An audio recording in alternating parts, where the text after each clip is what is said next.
Iya. Apa Nah, yang anak-anak ketahui tentang asam basa? asam itu di bawah 7 pH-nya, basa tuh Basa di atas 7. 7. Iya, tepat sekali. Kalau asam itu pH-nya di bawah 7. Kalau basa, pH-nya di atas 7. Ada yang tahu apa itu pH? Apa sih pH itu? Tingkat keasaman. Ya, bagus sekali, derajat keasaman atau tingkat keasaman suatu larutan. Ya, dia memang sudah menguasai nih kayaknya di asam basa.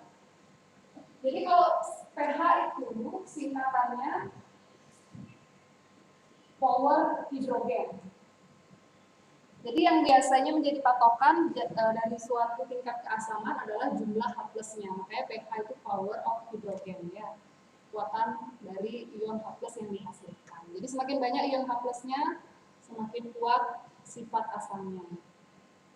Ya, jadi kalau sampaikan sifat asam basa, kalau asam itu dari katanya asam berarti rasanya, kalau dari rasa biasanya Asam. asam.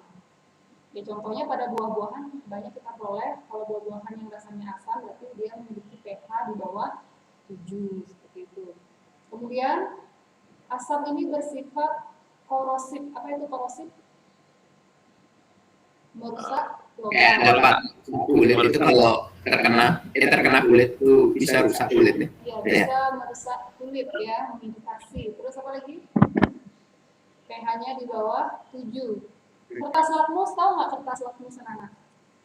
Oh, warna merah. Jadi merah. Iya, dia dari larutan asam akan mengubah lakmus menjadi merah. Ini rasanya anak-anak udah dapat di SMP ya pelajaran asam basa.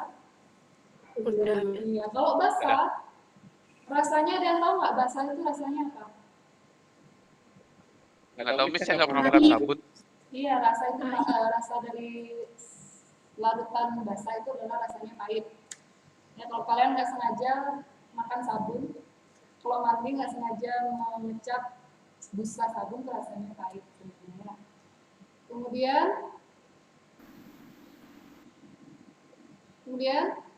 sifat lainnya adalah pH di atas 7. Warna biru. dia Kalau di menyerahkan lakmus. lakmus biru, ubah lakmus menjadi biru, bersifat kaustik. Kaustik itu apa? Licin ya. Membersihkan. Oh, enggak. Licin. Kaustik itu dia bersifat licin. Ya. Jadi itu secara umum sifat asam basa. Nah, di sini Miss akan menjelaskan dulu konsep asam basa. Ada 3 konsep asam basa yang perlu anak-anak pahami. Kalau Miss mau bertanya, apa di Combined Science anak-anak sudah diajarkan tentang konsep asam basa Arrhenius, Bronsted, Lowry, dan Lewis?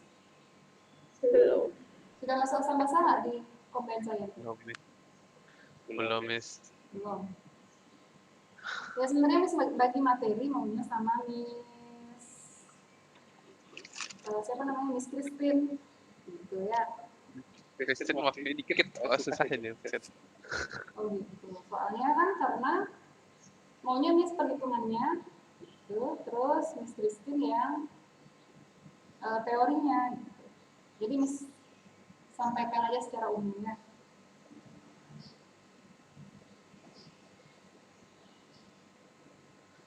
Ya, jadi kita ke teori asam basa, kita mulai dari teori asam basa Arrhenius. Jadi yang menemukan ya Arrhenius. Ada yang tahu nggak asam menurut Arrhenius itu apa? Asam menurut Arrhenius adalah ya? Asam adalah senyawa yang di dalam air menghasilkan ion H+. Ya, asam adalah senyawa yang di dalam air menghasilkan ion H+. Ya, itu sudah ada di buku paketnya, silakan di highlight. Kalau dia dimasukkan ke dalam air menghasilkan ion H+, ingat ya harus dilarutkan dalam air dulu ya. Berarti kalau basah, senyawa yang dilarutkan dalam air akan menghasilkan ion OH-. Jadi intinya untuk teori asam basa Arrhenius, jadi asam basa itu dilihat dari adanya ion H+ dan ion OH-. Jadi contoh senyawa asam itu apa? Berarti ya harus ada H di depannya. Ada HCl, H2SO4. Hati-hati dengan NH3. NH3 itu bukan asam ya, tapi basa. Kemudian senyawa organik. Tahu nggak senyawa organik itu senyawa yang tersusun dari atom apa aja senyawa organik? O2. C, H, dan O. Senyawa organik harus mengandung atom C, H, dan O ya. Jadi kalau anak-anak menemukan senyawa yang mengandung atom C, H, dan O itu kecenderungannya dia akan bersifat asam. Sebagai contoh CH3, COOH. Walaupun di sini terlihat dia seperti memiliki OH, tapi sebenarnya dia ini bersifat asam. Ya, dia cenderung melepaskan ion H+. Bisa dipahami? Ya, bisa ya. Intinya, kalau anak-anak melihat senyawa kimia yang memiliki akhiran COOH, contoh lainnya HCOOH, ini juga bersifat asam.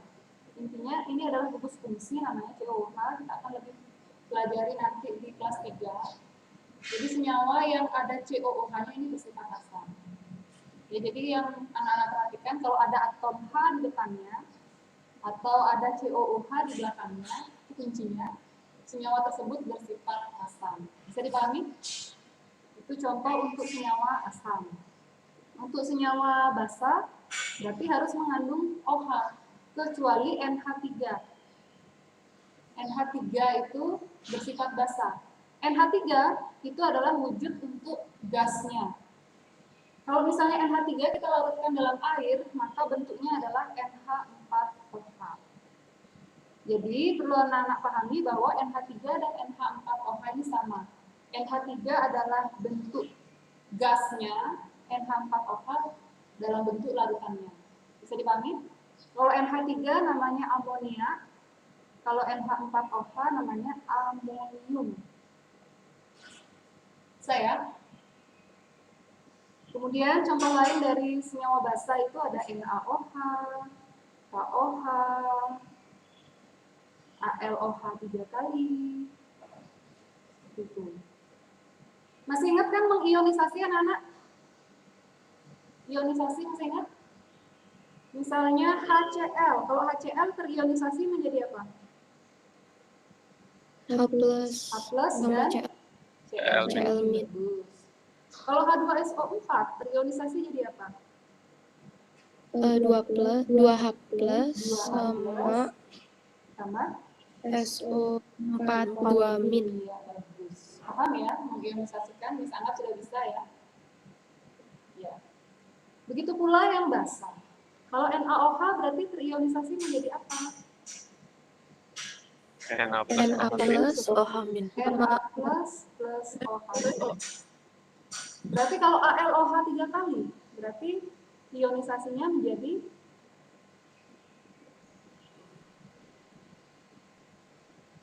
Al3+, OH3 OH-. 3 OH-. Al3 plus 3 OH-. Mengapa, Miss? Ingatkan lagi tentang ionisasi agar anak-anak bisa menentukan jumlah H+-nya. Karena jumlah H+ ini dan jumlah OH- ini yang kita perlukan nanti dalam menghitung pH-nya tersebut. Ya. Bisa ya?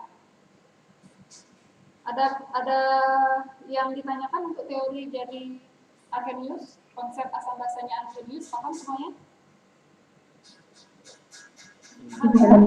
Kalau itu lanjutkan ke konsepnya Bronsted-Lowry. Jadi sekarang kita masuk ke teori asam basa Bronsted-Lowry. Jadi ini penemunya sebenarnya. Kalau tadi yang menemukan itu Lewis, teori asam basa Lewis. Kalau yang Bronsted-Lowry, penemu ya teori asam basa Bronsted-Lowry. Nah di sini kelemahannya Arrhenius, dia tidak bisa menjelaskan kenapa NH3 itu bisa bersifat basa, padahal dia punya atom hidrogen di dalamnya, seperti itu ya. Maka itu dijawab oleh Bronsted-Lowry. Ya, ada yang tahu asam menurut Bronsted-Lowry itu apa? Basa menurut Bronsted-Lowry itu apa? Silakan diperhatikan buku paket halaman 100. Ya. Adalah spesies yang dapat memberi proton atau berwarna proton. Benar. Kalau basa yang berbentuk Menerima proton. Yang menerima proton. Proton itu apa? Proton itu adalah H+ maksudnya ya. Jadi asam itu adalah yang donor ion H+, yang memberikan ion H+. Kalau basa adalah yang menerima. Menerima itu accept, ya, akseptor. Berarti basa itu adalah akseptor proton atau H+. Nah, biasanya teori asam basa Bronsted Lowry ini disajikan dalam reaksi kesetimbangan. Kalau udah teori asam basa Bronsted Lowry, pasti reaksinya di kiri ada 2 zat, di kanan ada 2 stat. Sebagai contoh, misalnya Miss langsung contohkan NH3 ditambah misalnya NH3 ditambah HCl. Itu menghasilkan NH4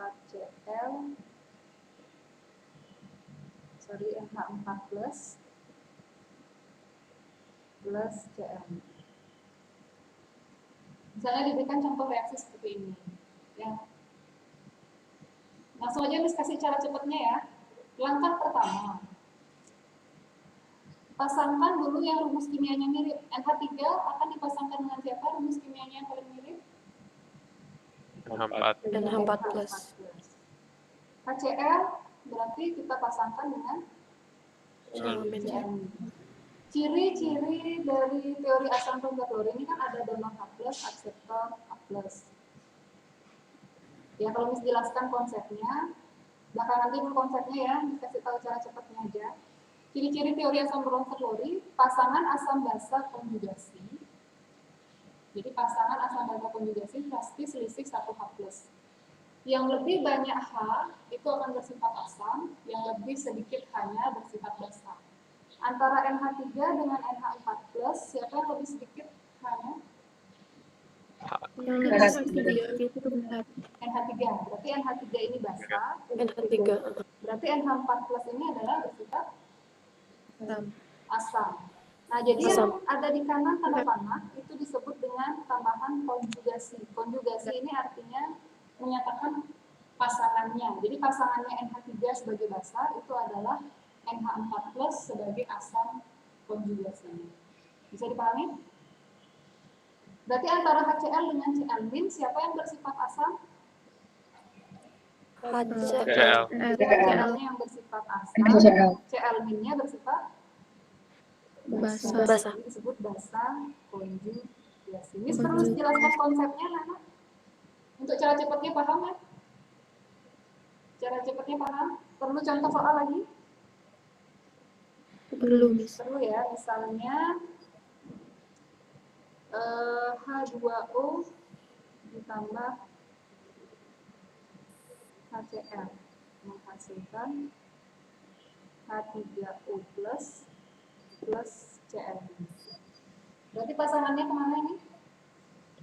H2O dan H2O sama H ya, kemudian sama H3O plus. HCl sama Cl. berarti H2O bersifat apa? Yang H2O basa Ya, karena H2O dia bersifat basa, kemudian H3O plusnya asam konjugasi. asam konjugasi, kemudian HCl-nya bersifat Asam. Cl-nya Basa basa konjugasi. Miss konjugasi itu apa, Miss? Konjugasi itu menyatakan pasangan. Jadi kalau HCl-nya Oh, asam, pasangannya ya Cl- sebagai basa konjugasi ya. Kalau Miss jelaskan secara konsep, ya berdasarkan definisinya, asam adalah yang donor H+. Jadi antara NH3 dengan HCl kita lihat hasil reaksinya kan gitu. Hasilnya NH4+ dan Cl-. Berarti di antara NH3 dan HCl siapa yang menyumbangkan H+-nya biar hasilnya NH4+ dan Cl-. Siapa yang seolah-olah menyumbangkan H+-nya di sini? Basa. HCl ya. Iya. Jadi agar hasilnya NH4+ dan Cl di sini sebenarnya seolah-olah HCl-nya memberikan H-nya ke NH3. NH3 nerima, makanya karena NH3 nerima dia bersifat basa, karena HCl donor dia bersifat asam. Untuk menentukan yang di sebelah kanan juga kita lihat hasil yang di kiri. NH4 plus Cl- agar menjadi NH3HCl, NH3 dan HCl. Siapa yang seolah-olah memberikan H plusnya? HCl. Yang di kanan, yang di kanan. Berarti kan ini yang seolah-olah memberikan H plusnya ke Cl- kan gitu. Makanya Iya. yang bersifat asam konjugasi, yang menerima bersifat basa konjugasi. Itu konsepnya. Kalau kalian pakai cara cepat, tidak masalah. Ada pertanyaan untuk yang udah terlori? Tidak. Tidak. Contoh soal lainnya. Tentukan asam konjugasi dari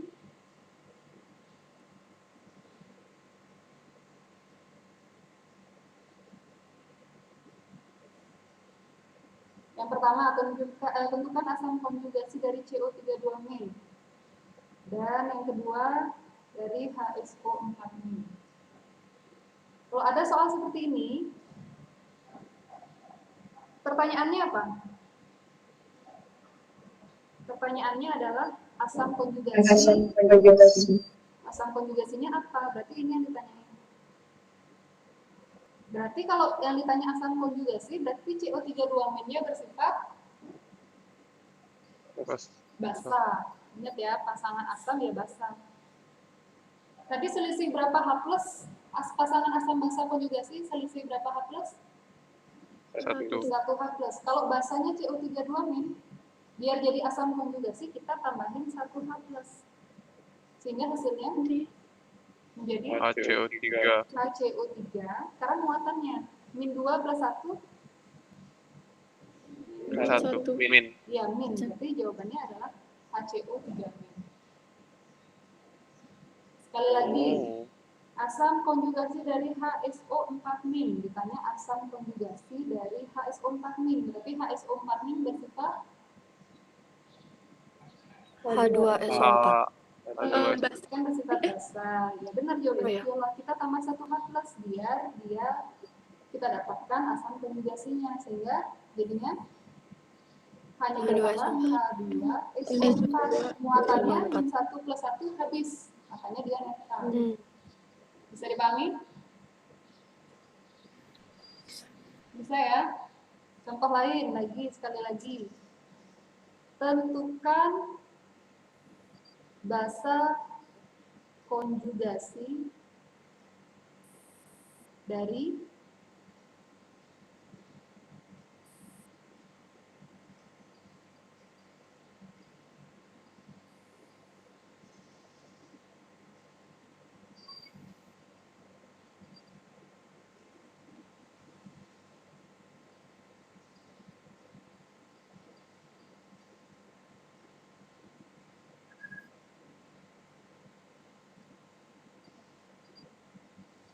misalnya, tentukan basa konjugasi dari H2PO4-. Berarti yang ditanyakan basa konjugasinya. Maka H2PO4- itu bersifat apa? Asam. Ini bersifat asam. Asam basa selisih 1 H plus, di mana asamnya banyakan. Di mana asamnya lebih banyak mengikat H, basa konjugasinya lebih sedikit.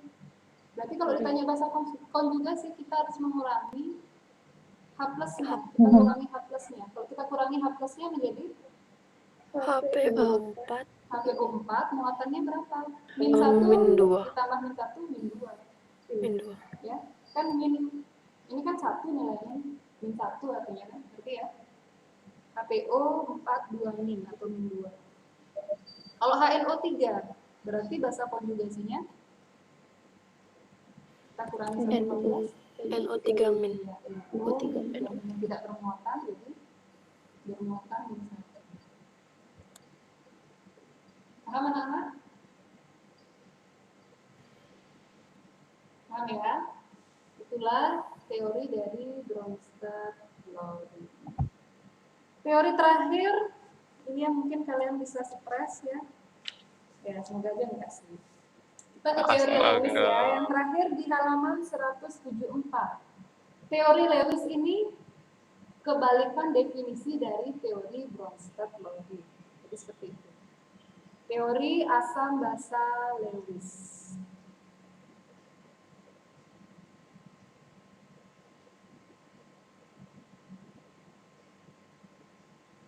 Jadi asam menurut Lewis itu apa? Spesies yang bertindak sebagai penerima pasangan elektron. Iya. Jadi kebalikannya itu kalau tadi di Bronsted-Lowry asam donor, di Lewis asam itu penerima atau aseptor. Tapi aseptor apa? Aseptor dari pasangan elektron. Jadi ini sekarang konteksnya adalah pasangan elektron. Sehingga basa itu adalah donor pasangan elektron. Apa yang anak-anak harus lakukan agar mengetahui asam basa dari teori Lewis? Harus menuliskan struktur Lewisnya. Sebagai contoh, misalnya pembentukan NH3 ditambah DCl3 menjadi NH3 DCl3. Jadi pertanyaannya antara NH3 dengan DCl3, siapa yang asam Lewis, siapa yang basa Lewis? Maka kita harus tulis rumus Lewisnya. Masih ingat kan? N itu di golongan berapa nama N?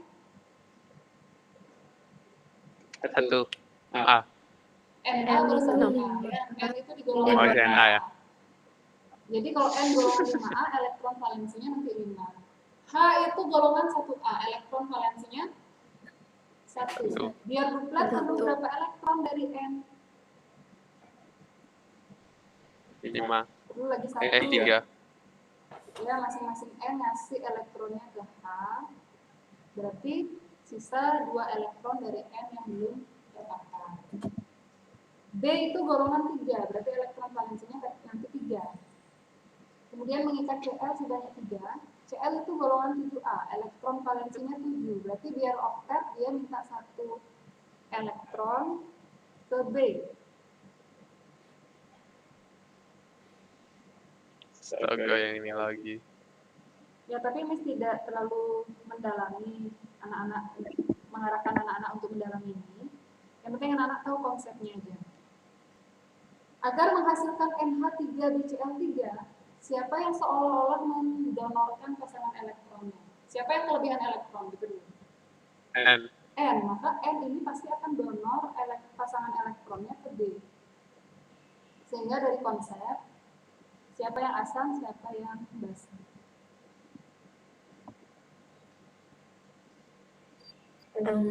N basa. Berarti N asam. N basa. NH3 bersifat basa karena dia donor pasangan elektron. Berarti dia disebut sebagai basa Lewis. Maka BCl3 karena menerima pasangan elektron dia disebut sebagai asam Lewis. Jadi untuk menentukan asam basa Lewis ya konsepnya anak-anak harus buat struktur Lewisnya dulu. Yang kelebihan pasangan elektron itu yang akan mendonorkan ke yang kekurangan. Konsepnya seperti itu ya. Untuk konsep, Miss harapkan anak-anak paham, tapi nanti yang lebih Miss tekankan adalah perhitungannya. Ya, jadi untuk pertemuan kita di hari Jumat, mungkin Miss belum masuk ke perhitungan ya. Miss jelaskan dulu indikator asam basa. Jadi untuk mengecek sifat asam basa, kita perlu indikator. Indikator itu bisa berupa kertas lakmus, seperti yang anak-anak sampaikan tadi. Kalau nggak punya kertas lakmus gimana? Kita bisa buat dengan menggunakan indikator alami. Yaitu harus melakukan eksperimen ya. Contoh ya. Ya, itu ada di halaman 179. Nanti Miss jelaskan saja secara singkat. Di pertemuan berikutnya baru Miss ajarkan anak-anak menghitung pH ya, menghitung pH dari suatu asam basa. Seperti itu. Ya, mungkin Miss cukupkan dulu pertemuan kita hari ini. Siapa yang bisa menyimpulkan pelajaran tentang asam basa? Dari 3 konsep tersebut, siapa yang bisa menyimpulkan? Apa saja hal-hal yang sudah anak-anak pelajari? Saya, Miss. Ya, Coba ya. Kalau salah nggak apa-apa ya, Miss. Nggak apa-apa. Belajar itu Jadi ada 3 teori di larutan asam basa ini. Yang pertama ada Arrhenius. Arrhenius itu menyatakan kalau asam di dalam air dia menghasilkan ion H+, kalau basa di dalam air dia menghasilkan OH-. Selanjutnya, teori yang kedua ada Bronsted-Lowry itu. Di sana asam itu adalah senyawa yang memberi proton atau yang memberi donor proton atau H+. Terus kalau basa itu adalah senyawa yang menerima H+ atau aseptor dari H+ ini, protonnya. Selanjutnya untuk teori Lewis, asam itu sebagai aseptor elektron, kalau basa itu sebagai donor elektron. Iya, terima kasih sudah tepat sekali yang disampaikan oleh Dea. Jadi mari kita akhiri pembelajaran hari ini. Terima kasih atas partisipasinya dan tetap semangat. Silakan ditutup doa mungkin oleh Viola. Silakan Viola dibantu untuk memimpin doa penutup. Sebelum kita mengakhiri pelajaran kimia hari ini, mari kita berdoa menurut agama dan kepercayaan masing-masing. Berdoa dimulai.